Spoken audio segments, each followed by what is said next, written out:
स्वागतम स्वागतम स्वागतम. विद्वानांच्या संकल्पनेतून साकार देतात ते क्रीडा संकुल आज या क्रीडा संकुलाचं उद्घाटन होत आहे. श्रीमंत युवराज छत्रपती संभाजीराजे यांच्या क्रीडा संकुल अभियंत्यांच्या मेहनतीतून उभारलेलं हे क्रीडा संकुल आज उद्घाटनासाठी सज्ज झालेले आहे. आपण सर्व ऐतिहासिक क्षणाचे साक्षीदार आहात. आपल्या सर्वांचं मी मातोश्री प्रतिष्ठान ग्रुप ऑफ इन्स्टिट्यूट तर्फे स्वागत करतो. स्वागतम स्वागतम. Great great welcome. श्रीमंत युवराज छत्रपती संभाजीराजे यांच्या हस्ते छत्रपती शाहू क्रीडा संकुल क्रीडाप्रेमींचे स्वप्न असलेले हे संकुल आज आपल्या सर्वांसाठी उभं झालेलं आहे. या ऐतिहासिक क्षणाचे आपण सर्व साक्षीदार आहोत. उपस्थित सर्व मान्यवरांचं मी पुनश्चेतना स्वागत करतो. स्वागतम. माननीय श्री निसार तांबोळी सर विशेष पोलीस महानिरीक्षक नांदेड यांचे या क्रीडा संकुलाचं ट्रीप आपण उद्घाटन करावं. सर्वांसाठी हे खुलं करावं. श्रीमंत युवराज या संकुलाचं उद्घाटन या संकुलाचं ट्रीप कापून उद्घाटन श्रीमंत युवराज छत्रपती संभाजीराजे यांच्या हस्ते होत आहे. मी सर्वांना विनंती करतो की एकदा जोरदार टाळ्यांच्या घरामध्ये स्वागत करावं.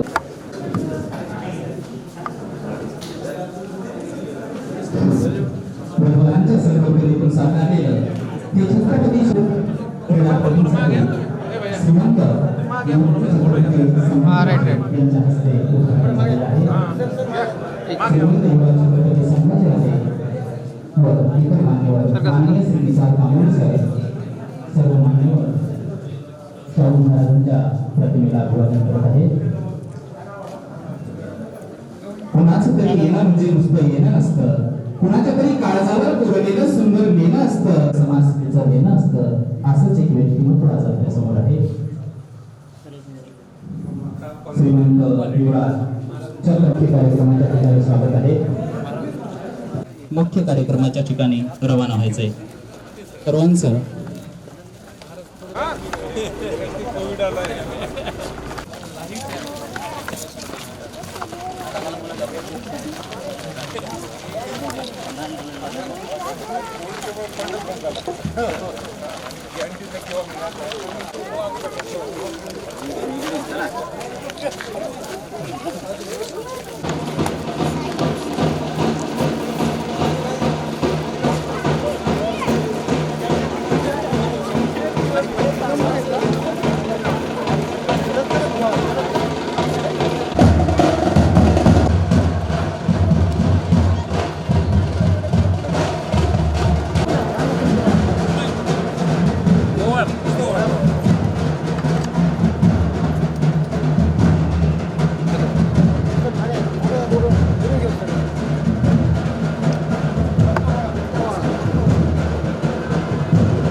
शब्दसमानाने स्वागत करतो.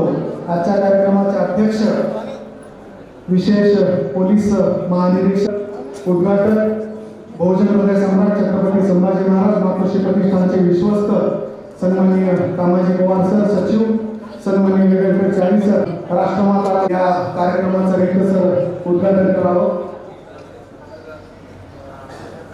आणि आरक्षणाचे जनक प्रजाहित पक्ष राजाची छत्रपती शाहू महाराज यांच्या प्रतिमांचं पूजन संभाजीराजे कार्यक्रमाचे अध्यक्ष सन्माननीय निसारजी तांबोळी मातोश्री प्रतिष्ठानचे विश्वस्त सन्माननीय कामाजी पवार सर सचिव सन्माननीय वेंकट सर मराठा सेवा संघाच्या केंद्रीय कार्यकारिणीचे सदस्य इंजिनियर शेरा पाटील सर आचार्य डॉक्टर चव्हाण सर. जिजाऊजीच्या प्रेरणेने उजळे स्वराज्य ज्योती हीच जिजाऊजीने घडविले राजे शिवशंभू छत्रपती स्वराज्याचे दोन छत्रपती घडविणाऱ्या या पृथ्वीवरचा आदर्श मातृत्व राष्ट्रमाता राजमाता जिजाऊ बाळासाहेब कुळवाडी भूषण बहुजनांचे प्रतिपालक विश्ववंद्य छत्रपती शिवाजी महाराज आरक्षणाचे जनक राजर्षी छत्रपती शाहू महाराज यांच्या प्रतिमांचं पूजन आणि करून याची आपण करीत आहोत. अंतःकरणपूर्वक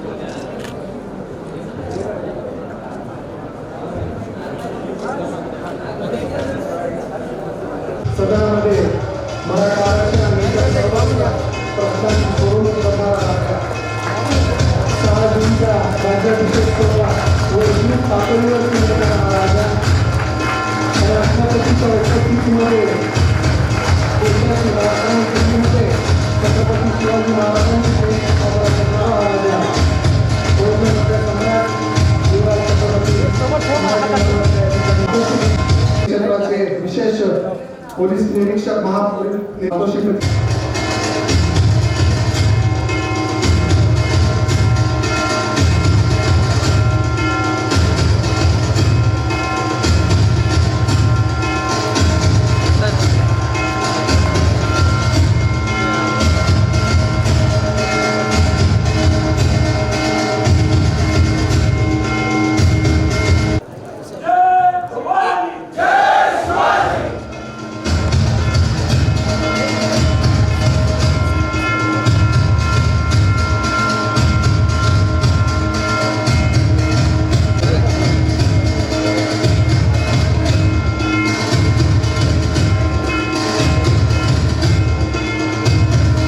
तब्बल 50 लाख रुपयाचा फंड ज्या वास्तूसाठी दिला ही वास्तू विहित वेळेत पूर्ण करणारी कंपनी प्रेशियस कन्स्ट्रक्शन्सचे प्रतिनिधी सन्मान्य कपिलजी क्षीरसागर यांचं स्वागत, यांचा सत्कार, विशेष सत्कार बहुजन हृदय सम्राट युवराज छत्रपती संभाजी महाराजांच्या हस्ते होईल. प्रेशियस कन्स्ट्रक्शनचे कपिल अत्यंत कमी कालावधीमध्ये छत्रपती संभाजी महाराजांच्या खासदार फंडातून यांनी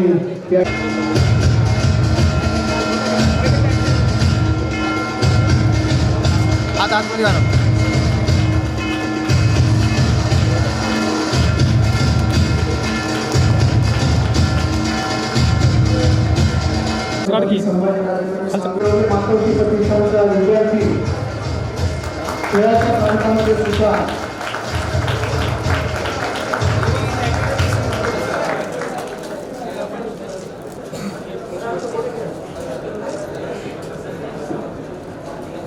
मराठा सेवा संघाच्या वतीनं नांदेड शहराचे सत्कार खासदार छत्रपती संभाजी महाराज यांच्या हस्ते होत आहे.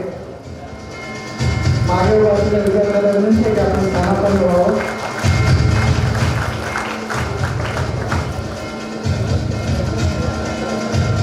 धन्यवाद. राजमाता माँ जिजाऊ छत्रपती शिवाजी महाराज, छत्रपती शाहू महाराज यांना प्रथमतः अभिवादन करतो. आजच्या कार्यक्रमाचे उद्घाटन छत्रपतीचे वंशज ज्यांच्या विचारामुळे पूर्ण महाराष्ट्र बहुजन समाज एकत्र आला असे युवराज छत्रपती संभाजी महाराज आजच्या कार्यक्रमाचे अध्यक्ष, ज्यांनी महाराष्ट्रामध्ये एक उत्कृष्ट पोलीस अधिकारी म्हणून अनेक वेळा राष्ट्रपती पदक असेल आणि गेल्या 2 वर्षापासून नांदेड जिल्ह्याचे विशेष पोलीस महानिरीक्षक माझे बंधू आदरणीय निसारजी तांबोली सर, आपल्या संस्थेची ज्यांनी उभारणी केली, ज्यांनी पुढाकार घेतला, ज्यांनी समविचारी मित्रांना एकत्र केलं आणि नांदेड सारख्या ठिकाणी एक चांगलं शिक्षण मिळावं याच्यासाठी योगदानाच्या रूपाने आपण पुढे आलो, मातोश्री प्रतिष्ठान स्थापन केलं. माझे मित्र आदरणीय चारी साहेब, या कॅम्पसमध्ये ज्यांनी सतत 10 वर्ष सेवा संघाचे राज्याचे सहसचिव माझे मित्र डॉक्टर पंजाबराव चव्हाण सर, या कॅम्पसचे director Kaji sir, Vishwabharati polytechnic कॉलेजचे प्राचार्य देशमुख सर, MBAचे प्राचार्य Sadanand Shinde sir, administrative officer Kinikar sir, त्याचबरोबर आमच्या वन विभागातले जे अधिकारी आहेत, अत्यंत छत्रपती त्यांच्यावर प्रेम करतात असे गजानन आणि पानपट्टे आणि जाधव, त्याचबरोबर आपल्या जे सूत्रसंचालन करतात इथले इन्क्युबेशन सेंटरचे इन्चार्ज, ज्या कॉलेजची 100% प्लेसमेंट करण्यासाठी सतत कोरोनापासून त्यांनी मेहनत घेतली आणि त्याला यश असे शिवाजीराजे पाटील, सेवा संघाचे आमची सर्व मंडळी, आपले विद्यार्थी बांधव, सर्व HOD, सर्व स्टाफ आणि विद्यार्थी भगिनी, आज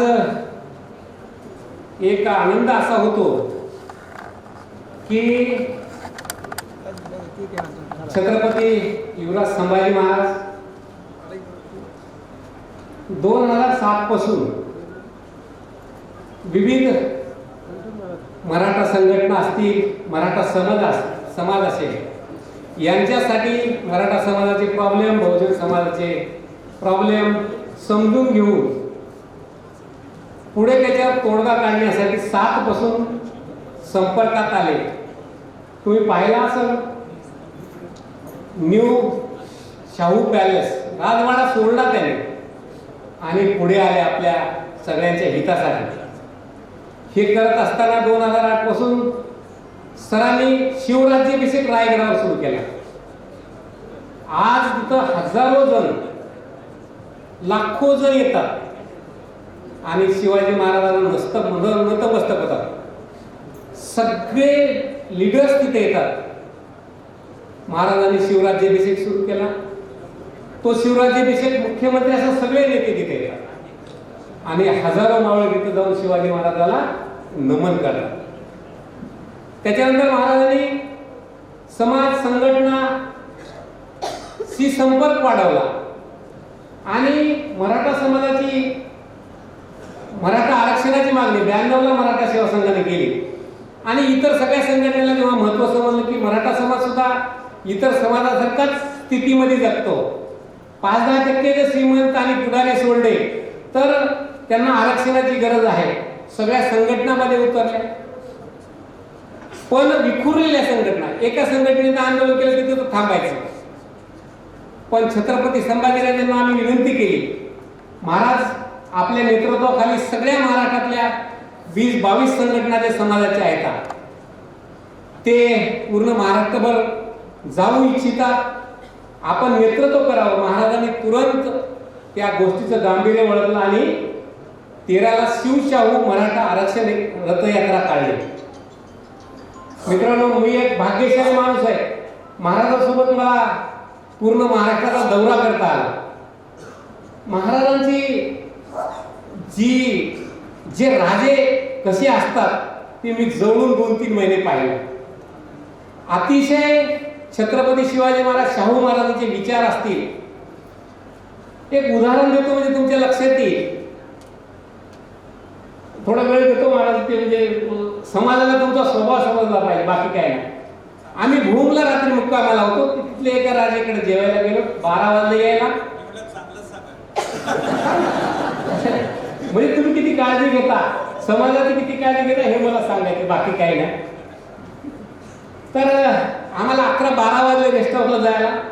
आमच्या याच्यात एक संकेत होते की जिजाऊ ब्रिगेडच्या महिलांनी किंवा कोणत्याही लेडीजना आमच्यासोबत यायचं नाही. आले तरी त्या संबंधित स्थानिक जिजाऊ ब्रिगेडच्या महिलांकडे थांबायचं, आमच्या गेस्ट हाऊसला थांबायचं. तिथं असं घडलं, पूर्ण महाराष्ट्रभर फिरतीवर काही झालं नाही. महाराजाला 1 नंबरचा सूट होता, मला 2 नंबरचा सूट होता. विषय असा झाला की आम्ही जेवून येईपर्यंत जिजाऊ ब्रिगेडच्या भगिनी जेवल्या आणि 2 नंबर सूटमध्ये झोपी गेल्या. महाराज आले, महाराजाला झोपले. आता मी म्हणलं आता विषय राहिला की ड्रायव्हरची रूम शिल्लक राहिली. मी कपिल मग ड्रायव्हरच्या रूममध्ये झालो. महाराजांना 12-1 वाजता समजलं की पवार साहेब तिथं त्या रूम 3 नंबर सूटमध्ये जाऊन झोपले. तर महाराजांनी केव्हा आले मला आग्रहानं त्यांच्या सूटमध्ये बोलून गेलं आणि तिथं झोपलं. बघा ही काळजी. आपण तर साधे शेतकऱ्याचे मुलं आपण तर कुठे झोपले, पण एक राजा कशी काळजी घेतो हे एक उदाहरण तुम्हाला सांगितलं की कसे स्वभाव नेचर कसं आहे राजांचं. त्याच्यानंतर 13ला आमच्या राजांच्या नेतृत्वाखाली जी महाराष्ट्रभर यात्रा निघाली त्याला रिझल्ट आला. 14च्या सरकारने आरक्षण दिलं. हे मराठा आरक्षण मिळालं ते केवळ संभाजीराजांच्या नेतृत्वाखाली आणि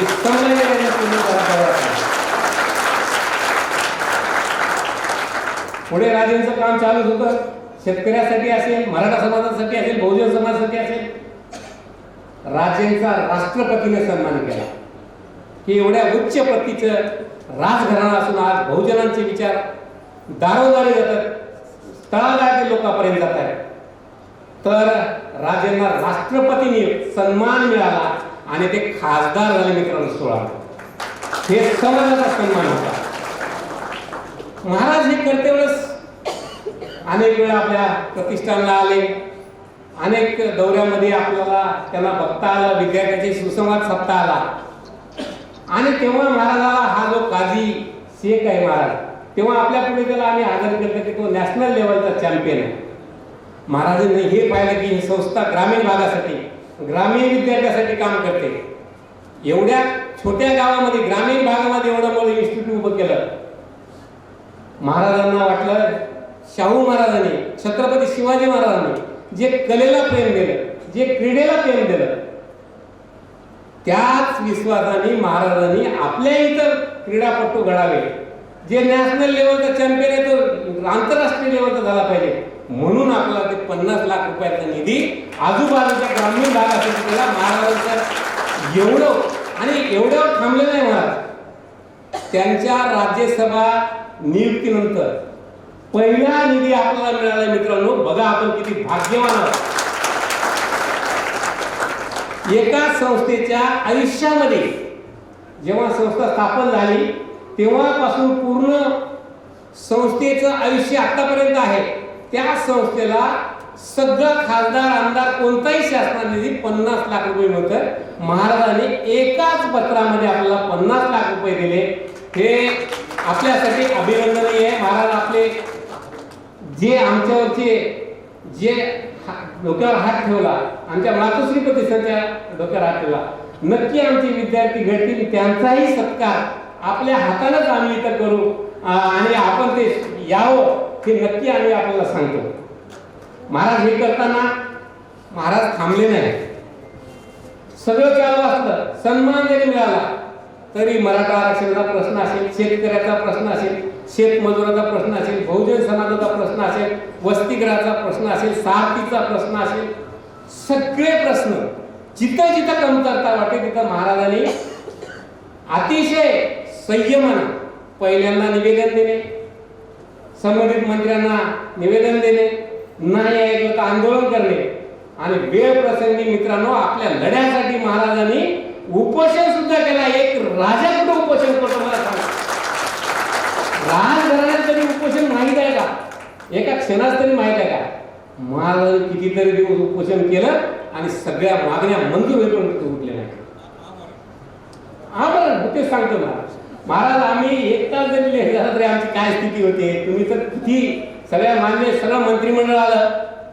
महाराज आता ती एक आठवण आहे की आपल्या जे मागण्या मान्य केल्या ते आपले मित्रच आहेत आता मुख्यमंत्री, त्याच्यामुळे आम्हाला खूप अपेक्षा आहेत. ते समजूनही घेतात. आपलं मित्रत्वही आहे. ज्या मागण्या आपल्याकडं त्यांनी मंजूर केल्या त्यांच्या सहीनं आता समाजाच्या पदरात पाडाव्या आणि पाडण्यासाठी मिटिंगही लावली. पण एक नैसर्गिक आपत्ती आली. मेटे साहेबांच्या झाल्यामुळे मिटिंग पोस्टपोन झाली. महाराज असंच आपलं काम चालू राहील. महाराज आजची राजकीय परिस्थिती आपण बघतोय. आम्ही काय राजकीय बोलणार नाही, पण परिस्थिती बघितली तर महाराष्ट्रामध्ये देशामध्ये फार विचित्र वातावरण झालेलं आहे. महाराज आपलं जे नेतृत्व आहे संयमी, नीतभाषी, अभ्यासू, उच्च विद्याविभूषित, विचार आणि निष्कलंक अशा व्यक्तित्वाला महाराज आपण शिवशाहूचे रक्ताचे नाही तर विचाराचे सुद्धा वारस आहे. जे आपण स्वराज्य पुढे घेऊन जातात संकल्पना आणली, महाराष्ट्रातला कानाकोपऱ्यातला माणूस त्या स्वराज्याच्या विचाराच्या सोबत असेल, आमचं मातोश्री प्रतिष्ठान सोबत असेल. मी तर महाराज आपल्या पहिल्या दिवशीपासून ठरवलं 2007 पासून मी आपल्या सोबतच राहणार आहे आणि तन मन धन सगळं आपल्यासाठी अर्पण केलेलं आहे. आम्ही सगळे महाराष्ट्रातले, इथं मराठा सेवा संघ आहे, सगळे आपल्या सामाजिक कार्याला सॅल्यूट करतो महाराज. आणि आपण जे आम्हाला भरभरून प्रेम दिलं, भरभरून निधी दिला, असाच आशीर्वाद आमच्या मातोश्री प्रतिष्ठानावरती आमच्यावरती असावा अशी अंत्य राहिलेली. कारण तुमचा स्वभाव जो आहे तो दुसऱ्यासाठी झटण्यासाठी आहे, दुसऱ्याला काहीतरी करण्यासाठी आहे, दुसऱ्याला मोठेपणा देण्यासाठी आहे. महाराज अनेक आपले फॅन आलेले आहेत, लहान लेकरं सुद्धा आलेले आहेत की ते तुमच्याशी बोलू इच्छितात, नंतर बोलू आपण, पण ते एवढं भारावून गेलेलं आहे. आपण उदंड प्रतिसाद आपले सगळ्या दौऱ्यामध्ये आपल्याला दररोज मिळतो. आजचा प्रतिसाद पाहिला तर गावामध्ये अजूनही महाराजांना मीटिंग आहे, महाराजांनाच आपल्याला ऐकायचंय. त्याबद्दल मी महाराजाचे भरभरून आशीर्वाद दिल्यामुळे आपल्या मातोश्री प्रतिष्ठानच्या वतीने आभार मानतो आणि थांबतो. जय जिजाऊ, जय शिवराय. धन्यवाद. धन्यवाद सर. बाजूला ठेवून प्रमुख वक्त्यांच्या आधी अध्यक्ष समारोप आम्ही करून घेत आहोत. आजच्या कार्यक्रमाला जे अध्यक्ष लाभले नांदेड सन्माननीय निसर्ग तांबोळे सर.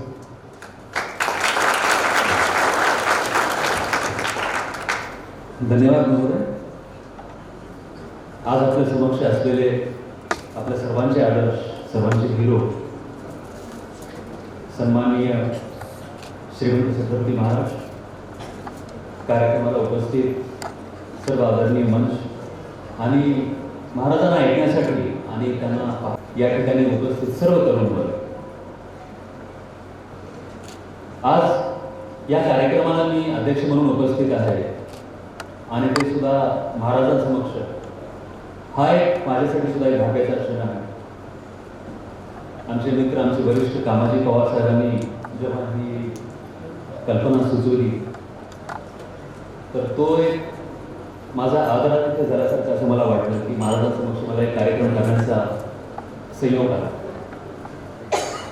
आजच्या कार्यक्रमामध्ये मुद्दा म्हणून अध्यक्षीय समारोप अगोदर घेऊन प्रमुख पाहुण्यांचं मार्गदर्शन नंतर याच्यासाठी ठेवलेलं आहे की महाराज जर बोलले तर मग त्यानंतर कुणी बोलू नये आणि महाराजांचा शब्द हा शेवटचा असावा.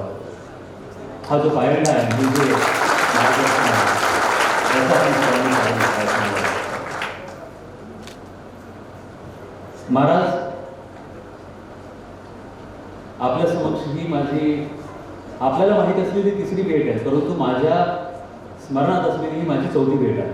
कारण की पहिली भेट आपल्याला आठवत नसेल, 2013-14 साली जेव्हा आपण एक आंदोलन मराठा समाजासाठी केलं होतं आझाद मैदानमध्ये. त्या आझाद मैदानाच्या आंदोलनामध्ये मी त्या ठिकाणचा DCP SP असताना मी त्या ठिकाणी बंदोबस्त केलेला होता आणि दुपारच्या वेळेस जेव्हा आपलं आंदोलन संपलं, आंदोलन संपल्यानंतर सर्व बंदोबस्ताचे अधिकारी कर्मचारी बाहेर होतो. कारण की खूप गजबजलेलं मैदान होतं, खूप मोठा वर्ग त्या ठिकाणी आलेला होता आपल्याला पाहण्यासाठी आणि आपलं दर्शन घेण्यासाठी जी लोकांची रांग लागली होती. त्या रांगेला तोडून आपण ज्या पोलिसांनी बंदोबस्त केलेला आहे त्यांच्याकडे तुम्ही आले आणि त्यांच्याकडे नमस्कार करून आपण धन्यवाद दिले. ही आपली पहिली गोष्ट.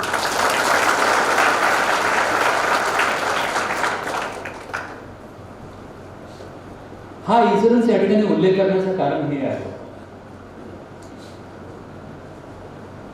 की आपले महाराज, आपले राजे कसे होते, आपले महाराज कसे असतात, छत्रपती कसे असतात. जेव्हा आपण हे विचारतो छत्रपती फार मोठे असावे, त्यांनी सर्वांना दान केलं पाहिजे, सर्व काही अर्पण केलं पाहिजे, सर्वांसाठी राबलं पाहिजे, जनसामान्यासाठी केलं पाहिजे. परंतु सर्वात महत्त्वाचा आणि सर्वात वरचा मुद्दा मला हा वाटतो, आणि त्या मुद्द्याला ओव्हरटेक करणं खरंच खूप कठीण जातं, आणि तो आहे आपला नम्रपणा आणि आपली माणूस.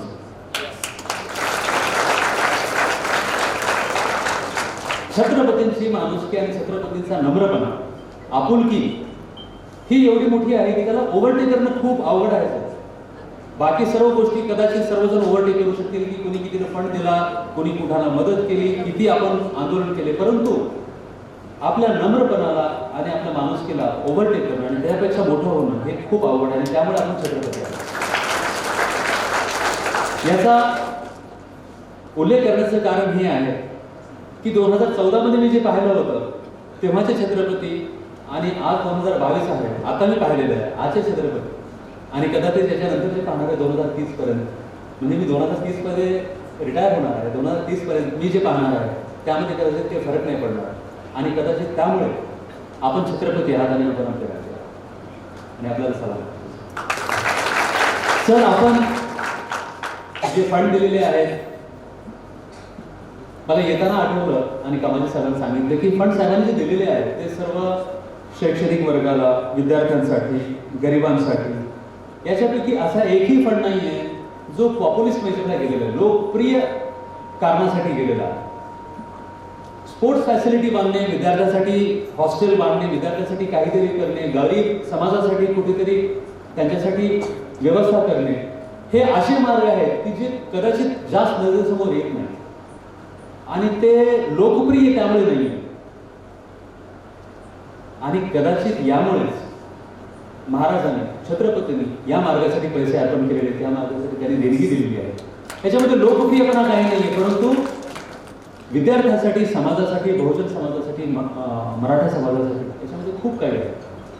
आणि आज या क्षणी मी जास्त बोलणार नाही, आपल्याला ऐकण्यासाठी या ठिकाणी सर्वजण आलेले महोदय.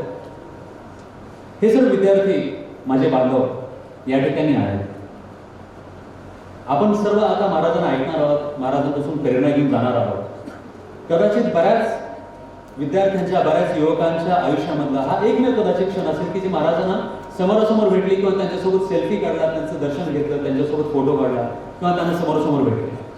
आपण त्यांच्यापासून काय घ्यायला पाहिजे? जसं आता कामाजी पवार साहेबांनी सांगितले की देशातली परिस्थितीबद्दल त्यांनी थोडीशी विदारक परिस्थिती या ठिकाणी सांगितलेली आहे, परंतु कितीही विदारक परिस्थिती असली तरी आपण आपलं जग कसं चांगलं करू शकतो आणि आपल्या माध्यमातून आपलं जग चांगलं कसं आपण करू शकतो, याचं एक उदाहरण म्हणजे आपण चांगलं व्हायचं आणि आपल्या आसपासच्या मित्रांना आणि आपल्या आसपासच्या नातेवाईकांना हे जग चांगलं आहे हे समजावून सांगायचं, हे त्यांना त्याचं एक्झाम्पल द्यायचं.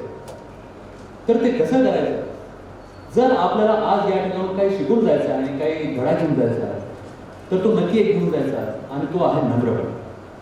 तो जर आपण घेऊन घेतो तर खरेच छत्रपतींचे पायी आणि महाराजांना फॉलो करणारे सर्व फॉलोअर्स असं मला वाटतं. हा एक गुण जर आपण घेऊन गेले तर आपण कितीही विदारक परिस्थिती असली तरी ही परिस्थिती चांगली करू शकतो. या परिस्थितीला एक अतिशय खुशनुमा या ठिकाणी त्याला आपण मार्ग देऊ शकतो आणि त्याला एक चांगलं जीवन आणि चांगलं जग बनवू शकतो असं मला वाटतं.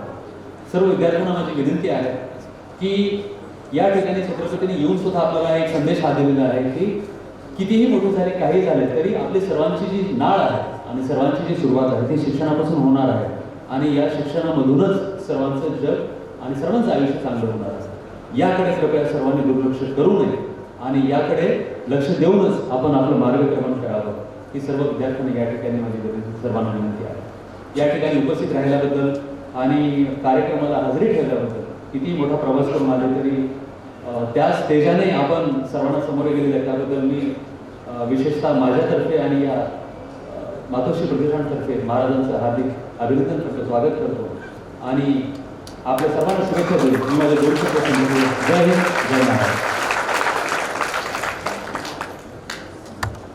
धन्यवाद सर. सरपंच आनंदरावजी शिंदे आणि त्यांचे नातू खासदार संभाजीराव यांचा विशेष सत्कार करू इच्छितात. त्यांना विनंती की त्यांनी येऊन आपला सत्कार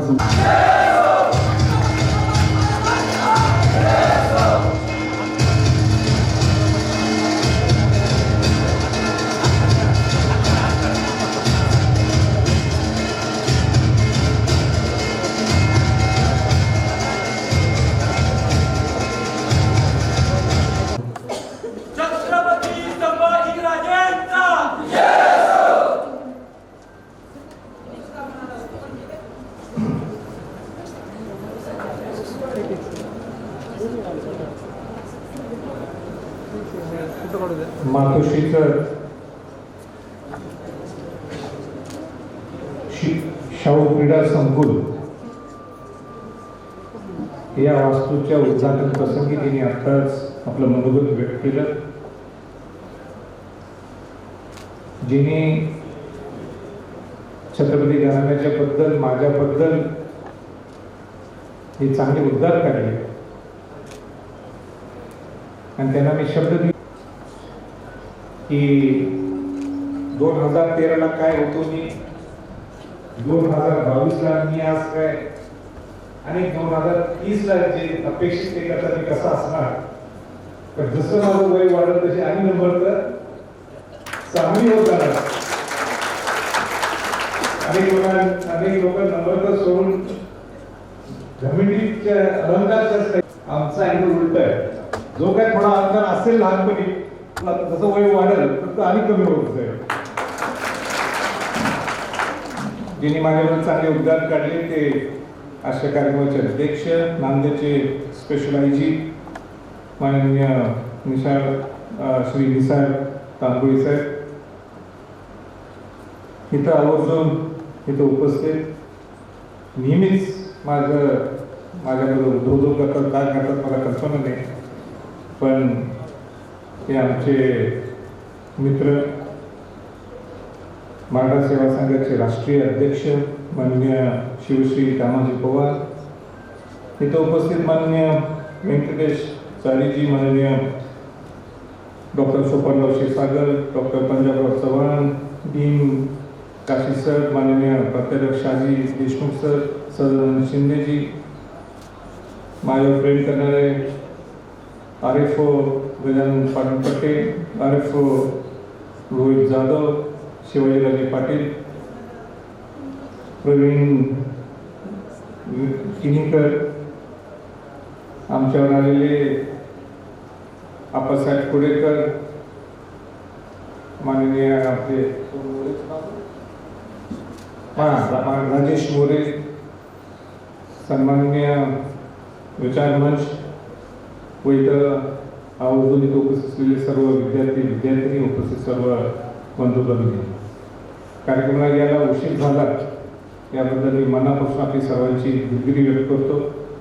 पण इथं आत आल्यानंतर जो उत्साह होता या सर्व मुलांच्या विद्यार्थ्यांच्या, तिथे ती दिलगिरी आपल्याला व्यक्त करायची नाही करायची हा माझा थोडा मोठा प्रश्न निर्माण झाला होता. कारण कशामुळे उशीर झाला की तुमच्यासारखे जोशपूर्वक अनेक कार्यकर्त्यांना जे माझं रूट समजला, मी सकाळी बरोबर 7:30ला बाहेर पडलो बीडवरून आणि जेवायला सुद्धा एका झाडाखाली थांबलो. जेवणाला सुद्धा वेळ असा काढला असा सुद्धा नाही, पण असं जोशपूर्वक लोकांना रूट समजलं, लोक तिथे एवढे थांबले. मी एका ठिकाणी राजेश मोरे यांच्या सर्व सहकार्याने धोकवलं सुद्धा की माझं मेन प्रोग्राम नंतर मातोश्रीचं आहे, शाहू क्रीडा संकुलचं उद्घाटन, आणि तुम्ही मला आणि कुठं जर नेला तर इथं आणि 1 तासभर मुलांना विद्यार्थ्यांना थांबावं लागलं. म्हणजे कोणाच्या जो राग काढायचा तो त्यांच्यावर काढला आणि शेवटी मी या कार्यक्रमाला इथे पोहोचलो. फार मोठी जबाबदारी आहे हे मलाही कल्पना आहे. समाज फार मोठ्या अपेक्षेने माझ्याकडे पाहतो, या छत्रपती घराण्याकडे पाहतो याची सुद्धा मला कल्पना आहे. पण छत्रपती घराण्यातल्या लोकांना चॅलेंज स्वीकारायचं हे रक्तात आहे किंवा गुणधर्म आहे किंवा ती जबाबदारी आहे, या दृष्टिकोनातून माझा हा प्रवास आहे. कामाजी पवारांनी 1-2-3 उदाहरणं सांगत असताना की तिने मला ते बार्शीत आणि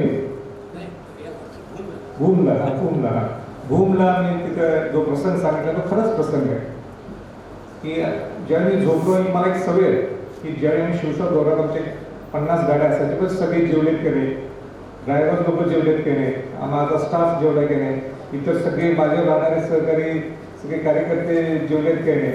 इथं परत की इथं ज्यावेळी मातोश्रीला आमचा एक समारोप नाही, पण इथे जेवण होतं आमचं, ते मी कामाजी पवारांना सांगितलं होतं की जे जेवण मी जेवणार तेच तुम्हाला जसं द्या, तसं जेवण मला जेवण द्यायचं ते बाकी 100 लोकांचं तेच जेवण मिळालं पाहिजे.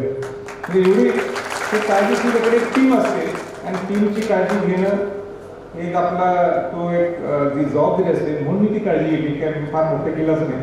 पण आपल्याला बघून सांगू देतो की शेवटी ह्या गोष्टी का सांगायच्या असतात की यातनं नेतृत्व गुण शिकायचा असतो, लिडरशिप क्वालिटी इम्बाईब करायची असते. उदाहरण हे मी का केलं, ठीक आहे मी ग्रुप लिडर आहे, काळजी घेणं माझी जबाबदारी, पण स्वतः कामाचे पॉवर साहेब जे शिवशाव दौऱ्यात त्यांनी पूर्ण कंट्रोल घेतला होता. दर गाडीत तुम्हाला पटका नसेल त्यावेळी दर गाडीत कपिलला बोलून घ्यायचे, 4-4 तासाच्या नंतर 5-5 तासाच्या नंतर सगळ्या गाडीत तुमचे मनुके, तुमचे बदाम, काजू हे पोच पाहिजे आणि चेक व्हायचं की पोचलेत का. म्हणजे एवढी काळजी ते सुद्धा घेतो, असं नाही की मीच काळजी घेतो. म्हणजे हे आणि छोटे छोटे हे सगळे उदाहरण आहेत जे शिक्षणाच्या पलीकडं हे केव्हा ते पाहायला मिळतात. म्हणून आज मी जे बोलणार आहे एक 10-15 मिनिटं बोलून त्या मुलांना काही इंटरॅक्शन करायचं असं मला कुठेतरी सांगितलं, म्हणून 5-10 मिनिटं त्याच्यासाठी मी देईन. केव्हा तरी लिडरशिप हे शिक्षणाच्या क्रीडा संकुलमधून मिळते असं नाही. शिक्षण हे बेस आहे, शिक्षण हे महत्त्वाचं आहे, शिक्षणाशिवाय पर्याय नाही हे मला पूर्णपणे आपल्याला सांगायचं. म्हणजे मी काय ते बोलले तुम्ही वेगळा अर्थ काढा असं समजू नका प्लीज. राजश्री छत्रपती शाहू महाराज 1917ला किती 1917ला शिवाजी महाराजांचे 9वे वंशज जे उजवीकडे जो तुमचा फोटो दिसतो ज्यांनी पहिलं आरक्षण हे दिलं होतं या प्रायव्हेट संस्थांमध्ये. राजश्री छत्रपती शाहू महाराज विदर्भामध्ये त्यावेळी कुठं बघा कोल्हापूर टू विदर्भ किती लांब आहे, या विदर्भामध्ये खामगावला जातात आणि तिथं म्हणतात की मराठा शिक्षण परिषद, मराठ्यात जात नाही, सगळं बहुजन समाजाचे लोक सगळे 18 पकडतात 12 बलुतेदार लोक तिथं म्हणतात की युथ ॲड्रेस करताना की शिक्षणाशिवाय तरणोपाय नाही. हे शाहू महाराजांचं वाक्य. तर ते ऐकण्यात असेच लोक बसले होते, ते तिथं ऐकण्यात एक मुलगा एक होता, त्याचं नाव होतं पंजाबराव देशमुख. त्या पंजाबराव देशमुखने ते वाक्य ऐकलं, एक युवक होता तुमच्यासारखाच एक युवक होता आणि त्यांनी एवढंच डोक्यात दिलं की शिक्षणाशिवाय तरणोपाय नाही आणि म्हणून त्यांनी आज पूर्ण विदर्भात शिक्षण संस्था एवढ्या मोठ्या उभा केल्या की त्यांना आपण शिक्षण महर्षी म्हणू, काय ते विदर्भाचे जे भाग्यविधाते म्हणू आपण त्याला. म्हणजे एका पंच लाईनवर आज त्यांनी ज्या विदर्भात शिक्षण नव्हतं तिथे त्यांनी शिक्षण संस्था उभा केल्या. म्हणजे एक पंच लाईन सुद्धा किती करू शकते. पण हा झाला तुमचा एज्युकेशनचा बेस. कर्मवीर भाऊराव पाटलांचं सुद्धा तेच उदाहरण आहे शाहू महाराजांच्या बाबतीत.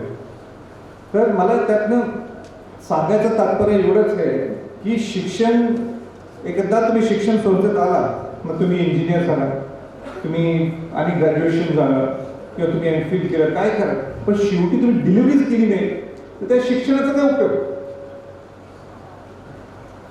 अनेक लोक असे आहेत की जे शिकलेले नाही. उदाहरण वसंतदादा पाटील मुख्यमंत्री होऊन गेले पण ते शिकले नाही, पण महाराष्ट्राचे मुख्यमंत्री होऊन गेले. त्याचा सांगायचा मुद्दा काय की शिक्षण बेस असला तरी तुम्ही त्याचा उपयोग तुम्ही तुमच्या लाईफला मोल्ड केला नाही तर त्या शिक्षणाचं व्हॅल्यू 0 होईल. म्हणून त्या शिक्षणाच्या माध्यमातून तुम्हाला तुमचं मॅच्युरिटी लेवल, तुमचं विजन, तुमचं फोकस हे सगळं ठरायला लागताच. तुम्ही म्हटलं जरा समजा की पार्टी बिटी करू, जरा मजा मस्ती करू, मोटरसायकल फिरू, जरा जोश करू, इकडे तिकडे फिरू, जाऊन येऊ नांदेडला किंवा जाऊन येऊ पुण्याला, हे एज्युकेशन नाही आहे. कोणतरी म्हणते मी स्टॅनफोर्डला शिकतो, कोणतरी म्हणते मी डेली कॉलेजला शिकतो, कोणतरी म्हणते राजकुमार कॉलेज राजकोट जिथे शाहू महाराज शिकले जिथे मी शिकलो तिथे शिकलो, स्टॅनफोर्डला शिकलो अमेरिकामध्ये, ऑक्सफर्डला शिकलो UK मध्ये. हे काय उपयोग नाही. तुम्ही जर त्या शिक्षणाचा जर उपयोगच करून घेतला नाही तुमच्या लिडरशिप घडवण्यासाठी, नेतृत्व घडवण्यासाठी, तर त्या शिक्षणाला काही व्हॅल्यू राहत नाही. म्हणून जीवनात माणसाने फोकस राहायला पाहिजे. माणसांचं विजन हे तयार व्हायला पाहिजे. विजन चुकू शकते, फोकस चुकू शकतो, पण ते विजन फोकस करत असताना सुद्धा त्याच्या मागं कष्ट सुद्धा करावं लागतं. आणि कष्ट या तिन्हीचं कॉम्बिनेशन केलं. बाकीचे अनेक पुस्तकं जर तुम्ही उघडले तर तुम्हाला सगळे येते इफेक्ट लिडरशिप क्वालिटी. पण मला बाकीचं काही माहीत नाही. मला हे 3-4 गुणच माहीत आहेत जे स्वतःच माझे उदाहरण आहे. कॅरेक्टर, फोकस, विजन आणि कष्ट. कष्ट केले की तुम्हाला यश तुमच्यात चांगलं येते. माझं उदाहरण घ्या. 2009ला मी लोकसभेची इलेक्शन हारलो. 2009ला मी इलेक्शन हारलो. 2009ला माझं भविष्य हे पूर्ण ब्लँक होतं. ब्लँक म्हणजे अंधुकपणा होतं माझ्यासमोर. मला माहित नव्हतं माझ्या पुढं जीवनात काय करायचं. त्यावेळी माझे 10 कोटी रुपये गेले. आमच्या वडिलांनी सांगितलं माझ्याकडे 1 रुपया मिळणार नाही.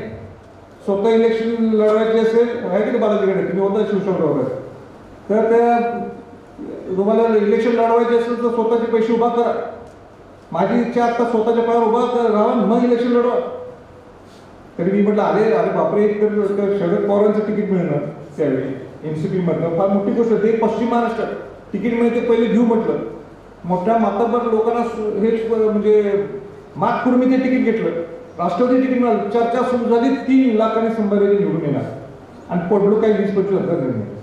आता सांगायचं का पडलो मी? कॉन्फिडन्स लेवल तर नव्हताच आणि विजनच नव्हतं. विजन म्हणजे काय होतोय पुढं खासदार म्हणून मी पुढं काय करणार हेच माहित नाही मला. खासदार होणार म्हणजे काही विजन नाही, फोकसच नाही ना. फोकस आणि विजन कनेक्टेड आहे आणि मला फोकस नाही, विजन नाही, खासदार होणार. बरोबर लोकांनी मला पाडलं आणि पडल्यानंतर मी आता घरी बसलो रडत म्हणजे दुःखात. की आमच्या घरच्या माझ्या मिसेस सेनेकराजींनी सांगितलं की do you want to be the Yuvraj of new palace? नवीन राजवाड्याचा युवराज व्हायचंय काय, कोल्हापूरचा युवराज व्हायचा काय, महाराष्ट्राचा युवराज आणि देशाचा युवराज व्हायचा? मी विचार करतो हे तर फार मोठं स्टेटमेंट आहे. आणि शिवाजी महाराजांच्या जीवनात वर म्हणजे पडलं म्हणजे काय म्हणतात चढउतार झाले. आम्ही कोण? शिवाजी महाराजांना इच्छा नसताना सुद्धा पुरंदरचा तह करून त्या औरंगजेबाला भेटायला जावं लागलं. ज्या औरंगजेबाने पूर्ण ठरवलं शिवाजी महाराजांचा अपमान करायचा. इच्छा होती का शिवाजी महाराजांना औरंगजेबाला भेटायला जायची? पण त्यांना जावं लागणार. मग हे तर काहीच नाही. आणि त्या दिवशी मी ठरवलं आपण महाराष्ट्राचा युवराज व्हायला पाहिजे, आपण लोकांचा युवराज व्हायला पाहिजे, त्या नवीन राजवाड्याचा युवराज नको. आणि जे बाहेर पडलो 2009 पासून ते मी नवीन राजवाडा महिन्याचे 5-7 दिवस जातो, बाकी पूर्ण महाराष्ट्रात फिरून करतो, लोकांची सेवा करतो. आज तांबोळे साहेबांनी सांगितल्याप्रमाणे तुम्ही तुमच्याकडे किती पैसे दिले, 50 लाख रुपये दिले असतील तुम्ही, पण त्याच्यापेक्षाही जास्त त्यांना माझा नम्रता आवडली. आणि हेच मला आपल्याला सांगायचं. उद्या मला माहिती माझ्या आणि 50 वर्षानंतर संभाजीराजांनी काय केलं, कपडे किती चांगले घातले, किती पोशाख घातला. जसे मगाशी तुम्ही येताना तुम्ही पगडी घात, मुलांनी तर पगडी घातल्याला फोटो लावायचे, ठीक आहे, ते आपलं हक्काचं आहे, राईटफुल आहे, ते घालावंच लागते. पण आयुष्यभर त्यातच राहायचं का? त्याच्यापेक्षा सामान्य माणसाचे कपडे घालून, सामान्य माणसाच्या बुटात आपण शिरून आपण सामान्य माणसाचे कामं कशी करू शकतो. आता ही लिडरशिप मला पुस्तकात काही पाहायला मिळाली नाही. ही लिडरशिप बाय नॅचरली क्रिएट होती. तुमचं विजन तयार असलं, पुढं तुम्ही फोकस्ड असला आणि तुम्ही कष्ट करण्याची तयारी असते. म्हणून माझे सर्व विद्यार्थ्यांना हेच माझं म्हणणं आहे की शाळेने मातोश्रीने तुम्हाला एक बेस दिलेला आहे. तो बेस तर पुढं तुमच्या जीवनात कसं पुढं न्यायचं हे तुमच्या हातात. हे मातोश्रीच्या हातात नाही, कामाजी पोर किंवा सरांच्या तिकडे हातात नाही आहे. तिने तुम्हाला इन्फ्रास्ट्रक्चर उभा करून दिलेलं आहे. मग तुम्ही कोणती मनात म्हणता रे बाबा आपण तर जिथे नांदेडच्या सारख्या ठिकाणी आम्ही काय आमचं जास्त कुठं पोहोच, आमची मुंबई होईल पोच. पण आज फॉर्च्यून 500 कंपनीमध्ये सगळ्यात जास्त CEO हे महाराष्ट्र आपल्या देशातलेच आपले. म्हणजे ग्रामीण भागातला सुद्धा मुलगा हा शहरी भागातला किंवा देशातला किंबहुना बाहेर जगातल्या माणसाच्या पेक्षा भारी पडू शकतो. पण आपण आपला विजन व्यवस्थित ठेवलं. आज तांबोळीचं IPS झालं. IPS उगाच कोण होत नाही. त्याच्या माझं हार्डवर्क आहे, त्याच्या माझा फोकस आहे, एक विजन आहे, ते आपण IPS व्हायचंच आहे, मग तुम्ही IPS. मग बाकीचे काय ऍक्टिव्हिटीज होत नाही. आज मी त्यांच्याकडे बघून मी आज काय घेतलं असं मी घेतलं, माझं वय त्यांचं ऑलमोस्ट सेम असेल तर ते माझ्याकडे जरा सिनियर असतील, पण फिटनेस बघा ना त्याचं. आणि मी गाडीतच बघायची आमचे आरेफो गजानन पाटील आणि कपिल बसला त्यांना मी म्हणतो अरे बाप रे, म्हणजे मी किती निगेटिव्ह होतो मला स्वतःला वाटायला लागलं. गाडीत बसलो मी म्हटलं गाडी दोघं पहिल्यांदा बसलो ते माझ्या नेहमी बघतात आणि तुम्ही फिट आहे ते सारखे मला बोलत असतात. आणि गाडीत बसलो आणि मी म्हटलं अरे गजानन काय 6 किलो वजन माझं वाढलं या किती दिवसात, 15 दिवसात. का वाढलं? ते राज्यसभेचे इलेक्शन चालू होतं मुंबईत, राज्यसभा इलेक्शन चालू होतं म्हणून ओबेरो हॉटेलमध्ये राहिलो. दुसरं बाहेर जायचं, बाहेर गेली प्रेसवाले म्हणून तिथंच खायचं, सकाळ संध्याकाळी खायचं. पटाक करून 6 किलो वजन एका महिन्यात वाढला. तर 6 किलो कमी करायला मला 1.5 महिना झाला, अजून होईलच ते कमी. म्हणजे त्यावेळी फोकस नव्हतो किंवा असं विचारच केला नाही स्वतःच्या बाबतीत. मग अशी परिस्थिती निर्माण होती. आज बघा ना तुम्ही त्यांचंच उदाहरण घ्यायचं आहे. असं नाही की IPS सगळे फिट आहेत, IPS ना सुद्धा बऱ्यापैकी असते, पण हे काय सगळ्यांच्याकडे ओरिजिनल गुण चांगले असतात. ते गुण आपण आपल्याला कसे आत्मसात करायचे. शिवाजी महाराज का वाचायचे, शाहू महाराज का वाचायचे, महात्मा फुले का वाचायचे, डॉक्टर बाबासाहेब आंबेडकर का लिहिले, हे महापुरुष का मोठे होऊन गेले. आज बाबासाहेब आंबेडकर ना राजीव छत्रपती शाहू महाराज म्हणतात मानगाव सभेत ह्याच्या पुढचं बहुजन समाजाचं नेतृत्व हे डॉक्टर बाबासाहेब आंबेडकर करणार. डॉक्टर बाबासाहेब आंबेडकर हयात असताना कोल्हापूर येतात आणि त्यांची जयंती साजरी करायची त्यांना बोलवलं 1950 दरम्यान. ते म्हणतात माझा वाढदिवस साजरा करू नका, जर वाढदिवस साजरा करायचा असेल तो छत्रपती शाहू महाराजांचा. राधानगरी धरण अनेक लोकांनी ऐकलं असेल. त्या राधानगरी धरण म्हणजे शाहू महाराजांच्या कन्यांचं नाव आहे, राधाबाई राणी साहेब. ते त्यांना आकाशसाहेब सुद्धा म्हणायचे. तर ते त्यांचे लाडके होते शाहू महाराजांच्या मोठ्या कन्या. आणि त्यांना एकदा डॉक्टर बाबासाहेब आंबेडकरांनी नागपूरला बहिष्कृत समाजाच्या उद्घाटनाला बोलवलं. बघा नेतृत्व कसं असते. शाहू महाराज म्हणजे अधिपती आहे, छत्रपती म्हणून ऑटोमॅटिकली गुण होतं निर्माण होतं असं नाही. उदाहरण मी तुम्हाला द्यायला लागलो. त्या नागपूरच्या ठिकाणी बहिष्कृत समाजाच्या कार्यक्रमाला बोलवलं. कोणी बोलवलं? बाबासाहेब आंबेडकरांनी.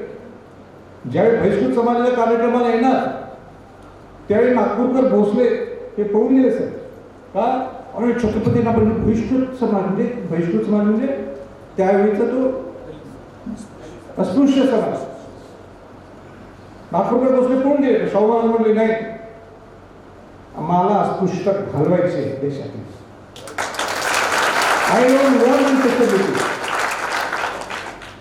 म्हणून त्यांनी आरक्षणाला खोल जात नाही. पण सांगायचा मुद्दा काय की ज्यावेळी बाबासाहेब आंबेडकरांनी त्यांना बोलवलं तो शाहू महाराज येतो म्हटले. शाहू महाराजांनंतर त्यांना कळून टाकलं की मी येऊ शकत नाही कार्यक्रमाला, कारण का माझ्या कन्या राधाबाई राणीसाहेब आकाशसाहेब महाराज आजारी आहे. तर बाबासाहेब आंबेडकरांनी हे पत्र बघितलं. बाबासाहेब आंबेडकरांनी पत्र शूट केलं आणि सांगितलं मी पूर्ण मान्य करतो, मला समजते की आकाशसाहेब महाराजांची तब्येत बिघडलेली आहे आणि तुम्ही येऊ शकत नाही, पण इथे जे येणारे सगळे हे बहिष्कृत समाजाचे लोक ह्यांचे वडील कोण आहेत? ह्यांचे वडील तुम्ही आहात. आणि मग शाहू महाराज मी आकाशसाहेब महाराजांनी तब्येत बाजूला ठेवली आपल्या मुलीची, पण आपल्या मुलं आपले स्वतः मुलं तर बहिष्कृत समाजाचे. त्या मुलांना प्रबोधन देण्यासाठी त्यांना संबोधित करण्यासाठी शाहू महाराज नागपूरला जातो. आता हे का मी तुम्हाला सांगतो, हे पुस्तकं वाचायला. पुस्तकं नुसतं शाहू महाराज वाचण्यासाठी नाही. जसं बारावीकडे एकदम चांगले वक्ते आहेत, वक्त्यांनी शाही बोलत असते, पण ते हा विचार आपण का समजायला पाहिजे की बाबासाहेब आंबेडकर सुद्धा किती फोकस होते शाहू महाराजांच्यावर. कारण हा शाहू महाराज ही व्यक्ती हे समाजाला बदलू शकते, समाजाला वेगळ्या जडणघडणीच्या माध्यमातून एक चेंज करू शकतो ॲटमॉस्फिअर, जे इतकं वाईट होतं त्यावेळी 100 वर्षाच्या अगोदर. मग हे लोक हे ना ते महापुरुष म्हणतात, पण महापुरुष नुसतं फोटोसाठी नाही, त्या महापुरुषाचं वाचायला पाहिजे. आपल्या दररोजच्या दैनंदिन जीवनात ते आत्मचिंतन करून आत्मसात कसं करता येईल या दृष्टिकोनातून बघायला पाहिजे.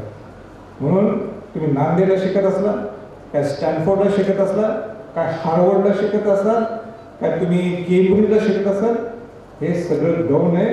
तुम्ही काय एफर्ट घ्या, जे तुम्हाला जिथं संधी मिळालेली आहे त्या संधीचं सुवर्ण संधी कशी करता येईल ह्याच्याकडे लक्ष देणं गरजेचं आहे. उद्या अनेक स्टँडफोर्डवर बाहेर माझं सगळे ड्रग्जमध्ये दिलेले आहेत. इथं तर ड्रग्ज नाही आहेत. आपण किती भाग्यवान आहे. आज अनेक लोकांना मातोश्रीमध्ये तुम्हाला संधी मिळाली, अनेक लोकांना मातोश्रीमध्ये सुद्धा संधी मिळाली नाही. ते बिचारे ह्याच्यापेक्षाही दुर्गम भागात राहतात. त्यांनी काय करायचं? म्हणजे जी संधी येत असते आपल्याला, ती संधी आपली सुवर्ण संधी म्हणून आपण सरांनी घ्यायला बरंच मी बोलू शकतो. पण मला वाटतं एक सरांसुद्धा सुद्धा बराच वेळ थांबले. मी जास्त वेळ काही घेत नाही. पण एक 5 मिनिटं काही कोणाला 4-5 प्रश्न असतील तर आपण विचारावं. पण हे क्रीडा संकुल सुद्धा जे कामाजी पवारांना म्हणजे आम्ही असं बसलो होतो की मी त्यांना म्हटलं की आपण काहीतरी शाहू महाराजांचं वंशज शिक्षणासाठी तिने एवढं केलेलं, आपण काहीतरी करणं गरजेचं आहे. मग दचकत ते म्हटले की मातोश्रीला देऊ शकता काय? आम्ही स्वतः मी नवीन खासदार, मला काही माहिती त्यातलं. आम्ही काय बालाजी गार्डनचे नेते जे अशोकराव चव्हाण साहेब त्याचं आम्हाला काय पॉलिटिकल अनुभव नाही सर. कामाजी पवारांचे सोडून नेते तर ते आम्हाला काही तसा काही अनुभव नाही. आम्ही म्हणतो आपण माहिती काढून कुठलं किती जास्त देत आहे. मग ते आम्हाला जास्तीत जास्त 50 लाख रुपये देत आहे. 75 जास्त 75 लाख रुपये आपण देऊ शकलो असतो. पण 50 लाख रुपये हे माझ्या पहिल्या फंडातून आणि हे देत असताना हे माझे पैसे नाही आहेत, हे तुमचे पैसे. मी खासदार म्हणून त्याचं इंटरव्ह्यू दिले, पण मी काही फार मोठं काम केलं आहे असं नाही. पण हे तुमचेच पैसे चांगल्या ठिकाणी दिले, हे मला क्वालिटी काम केले कॉन्ट्रॅक्टरने. आणि त्या कॉन्ट्रॅक्टरने सुद्धा मी कौतुक करू इच्छितो. आणि याच्यापुढं त्या क्रीडा संकुलमधनं आणि चांगल्या काही गोष्टी घडतील ही मी अपेक्षा व्यक्त करतो. आणि परत एकदा मी कामाजी पवारच्या पूर्ण टीमनं जिने आपण मला आदरतेने बोलवलं, 3 वर्ष उशीर झाला याला काम हे 3 वर्ष अगोदरच पूर्ण झालं. पण ते कोविड आला, मग ते कामाजी पवार साहेबांची तब्येत बरी नव्हती, मग मला वेळ नव्हता. असं सगळं काहीतरी घडत होतं. म्हणलं आता करून आपण म्हणजे खासदार असताना उपरी करायला वेळ मिळाला, पण आता खासदार नसताना वेळ मिळाला. मला वाटतं विसरून जाते, पण मला काही विसर वेळ मिळाली. आणि त्यांनी मला आदरतेने या कार्यक्रमाला बोलवलं. याबद्दल मी कामाजी पवार सर्व त्यांची टीमचं मनापासून आभार व्यक्त करतो. मला वाटतं कोणाचे काही प्रश्न असेल तर 2 मिनिटं उशीर फार झाले. म्हणजे कार्यक्रम जो 5चा होता काय मी अवस्था आपला नाही हेच आहे. लवकर करा म्हणजे सगळ्यांनाच पकडू.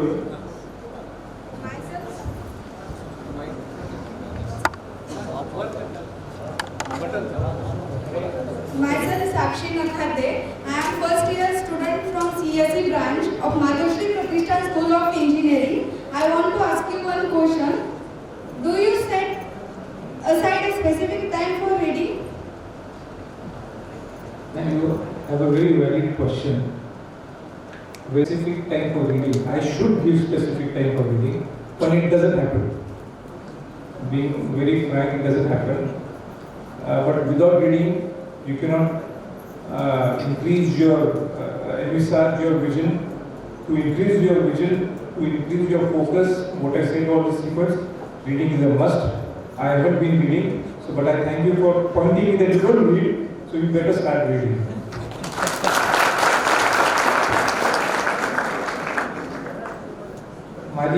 आणि ते दुर्दैव आहे, तुम्ही पूर्ण कौतुक माझ्या गाडी. सर तुमच्यामध्ये छत्रपती शाहू महाराजांचं प्रतिबिंब बघून थोडंसं भारावून गेलं. थोडे 1 मिनिटाचा टाईम होतो सर. सर सध्याचं जे राजकारणातलं आता सध्याचं विधानाची परिस्थिती आहे महाराष्ट्रामध्ये, तर मागल्या 2014 पासून कुठलीच सरसेवा भरती व्यवस्थितरित्या महाराष्ट्रामध्ये पूर्ण झालेली नाही सर. आणि महाराष्ट्रातील सर्व बहुजनातले सर्व तरुणांची शेवटची एक इच्छा आणि शेवटचं जे आमचं जे हे आहे अपेक्षा जे आहेत ते फक्त तुमच्याकडून उरलेले आहे सर. बाकी कुठल्या नेत्यामध्ये तर आम्हाला काही दिसत नाही आहे.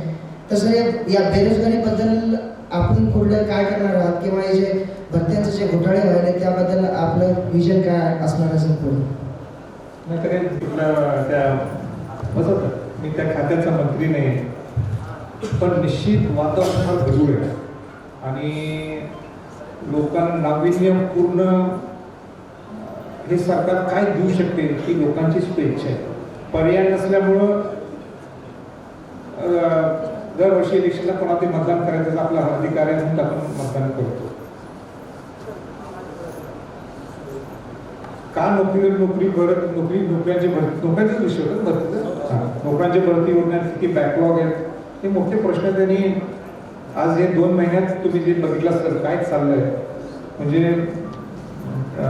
विकासावर, म्हणजे आता तांबोळी सर जास्त मी स्पष्ट बोलू शकत नाही, पण विकासावर चर्चा होण्यापेक्षा कोण श्रेष्ठ आहे, कोणाचा पक्ष आहे, कोणाचा चिन्ह आहे, ही सगळी चर्चा चालू आहे, ही कुठेतरी थांबणं गरजेचं आहे. आणि हे काय म्हणजे महाराष्ट्र हे राज्य असं राज्य आहे की बाकीच्या राज्यांच्या पेक्षा अग्रेसर असायला पाहिजे. त्याला कारण आहे की आपण जेव्हा आपण पुरोगामी म्हणतो, पुरोगामी म्हणजे काय, तुम्ही प्रोग्रेसिव्ह आहात, प्रोग्रेसिव्ह म्हणजेच पुरोगामी. तर ते शाहू महाराज त्यावेळी प्रोग्रेसिव्ह होते, महात्मा फुले त्यावेळी प्रोग्रेसिव्ह होते, आंबेडकर प्रोग्रेसिव्ह होते. आपल्याकडं मोठे संत होऊन तुकाराम महाराज, ज्ञानोबा असतील, तुकडोजी महाराज विचारप्रमाणे. तर एवढं सगळ्याकडं आपल्याकडं एवढी मोठी संस्कृती आहे, आपल्याकडं इतिहास आहे. शिवाजी महाराज असतील, शाहू महाराज असतील, ताराराणी असतील, संभाजी महाराज असतील, अनेक म्हणजे सेनापती होऊन गेले, तानाजी मालुसरे असतील, संताजी घोरपडे असतील, म्हणजे एवढं सगळं इतिहास आहे. बाकी कोणाकडे आहे का? काहीच नाही. मग हे ऐकतं आपल्याला मिळाल्यामुळं बहुतेक आपण सगळे गोष्टी दुर्लक्ष करतोय. पण तुम्ही नुसतं नोकऱ्यांचा विषय घेतलाय, माझं म्हणणं आहे ओव्हरऑल हे काय जे चाललंय बरोबर नाही. आज शेतकऱ्यांचे अनेक प्रश्न आहेत. आता शेतकऱ्यांचे जो अनेक प्रश्न म्हणजे काय की मी जे भेटतो शकते म्हणतात, अनेक सांगतात आम्हाला, म्हणजे बँकेत गेलो तर आम्हाला 3rd grade ट्रीटमेंट देतो बँक, म्हणून आम्ही काय करतो, सावकाराकडनं पैसे घेतो 2%. आणि मग ते पैसे भरता येतात, म्हणजे त्यातले बरेच आत्महत्या सुरू करतात. आत्महत्या सोल्युशन हा पर्याय नाही. पण हे सगळंच एकत्रित हे चेंज व्हायला पाहिजे. तुम्हाला नाविन्यपूर्ण कल्पक दृष्टिकोनातून आयडियाच्या माध्यमातून महाराष्ट्र घडवणं गरजेचं आहे.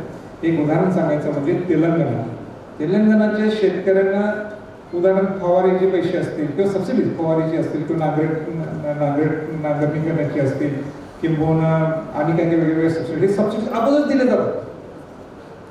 म्हणजे शेतीचं म्हणजे सीझन सुरुवात जेव्हा दिलं जातं त्याच्यामुळं आपण त्याला काही कुठलं बँकेत किंवा कुठं जायची गरज पडत नाही शक्यतो.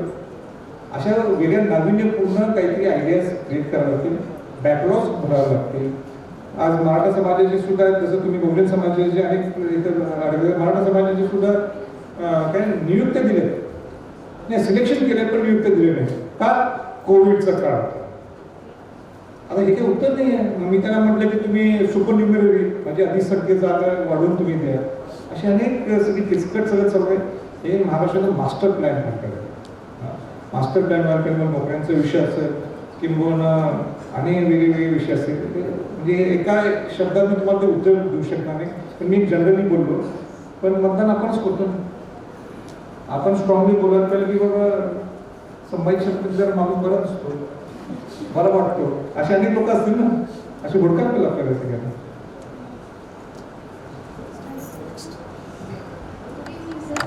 I want to ask you, who is your inspiration other than Shivaji? या चौकटीतच राहिले म्हणजे शिवाजी महाराज, शाहू महाराज, आंबेडकर, आंबेडकर, महात्मा फुले असतील. मग त्याच्या पलीकडे मी विचारच केला खरं सांगायचं म्हटलं तर. पण मला आनंद कुठं होतो किंवा home I get expired which I don't actually address in the public, की जो सामान्य माणूस असतो ना, ज्यावेळेस तो मोठा स्वतःच्या कर्तृत्वाने होतो, म्हणजे एक सामान्य माणूस असामान्य कर्तृत्व करू शकतो, तो माझ्यासाठी फार मोठा आहे. आता आम्ही we are born with golden school, पण आम्ही काही फार वेगळं करतो असं नाही. पण म्हणजे शून्यातला माणूस जो काहीतरी वेगळं घडू शकतो. तसंच कामाची टीमने ठरवलं की आपण इथं मातोश्री ग्रुप ऑफ इन्स्टिट्यूट करू, ही मोठी धाडस आहे, तर सामान्य काम आहे. तर त्यांनी विचार करावा, एक बिल्डिंग बांधायची म्हणजे तर एक 5-10 कोटी खर्च, हे पैसे कुठून आणायचे. म्हणजे आपण सुद्धा मी जे इन्स्पिरेशन घेतो ते नुसतं महापुरुष हा एक भागच आहे, ते माझी चौकटीतच मी काम करतो. पण त्याच्याच बरोबर जे शून्यातनं माणसं मोठी झालेले आहेत ते सुद्धा माझ्यासाठी फार ते मोठे आहेत. मी त्यांच्याकडे पूर्ण वाचलं नाही, पण निश्चित माझ्या डोळ्यासमोर ती लोक आहेत की आपण सुद्धा असं का काम करू शकत नाही, आपण त्यांच्यासाठी का होऊ शकत नाही. ते जर आज त्यांना एज्युकेशन त्यावेळी मिळालं नाही, त्या लेवलचं एज्युकेशन. जसं मी आज राजकुमार कॉलेज राजकोटला शिकलो, शाहू महाराज शिकलो, पण त्यांना तसे शिक्षण पण मिळालं नाही. मग ते कसे मोठे झाले, त्यांच्यात काय क्वालिटी होती. तर ते मगाशी जसं मी म्हटलं तुम्हाला, ते विजन ते सगळे हे ऑल इन वन आहेत सगळे या गोष्टी. आणि म्हणून ह्या जीवनात इन्स्पिरेशन हा एक भाग झाला. पण ह्या सगळ्या लोकांचा अभ्यास करायला पाहिजे. आणि आता तर सगळं टेक्नॉलॉजीचं युग आहे, त्याचा अभ्यास करून आपण कसं पुढे होऊ शकतो ते बघायला. Inspiration is personal choice. मी सांगितलं तो इन्स्पिरेशन तुमचा होऊ शकत नाही. तर तुमचा स्वतःला जे तुमच्या हृदयातून येतो तो तुमचं इन्स्पिरेटर होऊ शकतो. Students, both are from MBA. I'm combining the question. The first question was, after completing MBA, what inspires you to enter in this profession? And the same question, I'm just adding the second part. This is, what is your best career advice for the students? हा मोठा प्रश्न आहे. आता खरं सांगितलं तर सगळे हसत असतात. खरं कारण होतं की कोल्हापूर छत्रपती घराण्याच्या लग्नापर्यंत झालं नव्हतं, कुठं कोल्हापुरात. आणि वडिलांची इच्छा होती की 22व्या वर्षात लग्न करून टाकायचं. आता त्यातली पळवट काय तर 2 वर्ष शिकायचं म्हणजे MBA. हे MBA मी केलं. MBA मी काय शिकलो मी कसं सांगू, म्हणजे प्रांजळपणाने सांगू शकतो की काय शिकलो नाही MBA. नुसतं एकच शिकलो की अनेक बाहेरच्या देशातले बाहेरच्या राज्यातले लोक आले. मग त्यावेळी मला समजलं बाबा आपण कुठं कमी आहोत आणि हे किती आपल्यापेक्षा सरस आहे. तेवढं मी त्यांना खूप त्यातला घेतला की आपण यांना सुपरसीड करायला पाहिजे. आपण त्यातून ते 2 वर्षात MBA घेतलं. बाकी मला काही MBA काही आठवत नाही. दुसरा प्रश्न काय होता तुमचा? What is the best career advice? Best career advice. Career सुद्धा it all depends with an individual. म्हणजे मी सांगू शकत नाही. मी काय ते अनेक हे असतं सध्या म्हणजे कन्सल्टंट्स. आता एज्युकेशनचा कन्सल्टंट असतात किंवा करिअर कन्सल्टंट असतात. मला काही अशा गोष्टी काही पटत नाही. करिअर कन्सल्टन्सी तुम्ही स्वतःचा कन्सल्टंट तुम्हीच आहात. तुम्हीच ठरवायचं तुला जीवनात काय करायचं. डॉक्टर आहे तर तू डॉक्टर हो. अनेक लोकांचे वडील आता इंजिनियर तो म्हणतोय तू इंजिनियर हो. हे काय वडील कन्सल्टंट आहे म्हणायचं अजिबात नाही. तू मुलगा विरोधच करतो. मग त्या मुलाला वाईट वाटत नंतर आहे बाबा मी वडिलाचं काम ऐकलं माझी 3-4 वर्ष फुकट गेले. अशी अनेक उदाहरणं आहेत.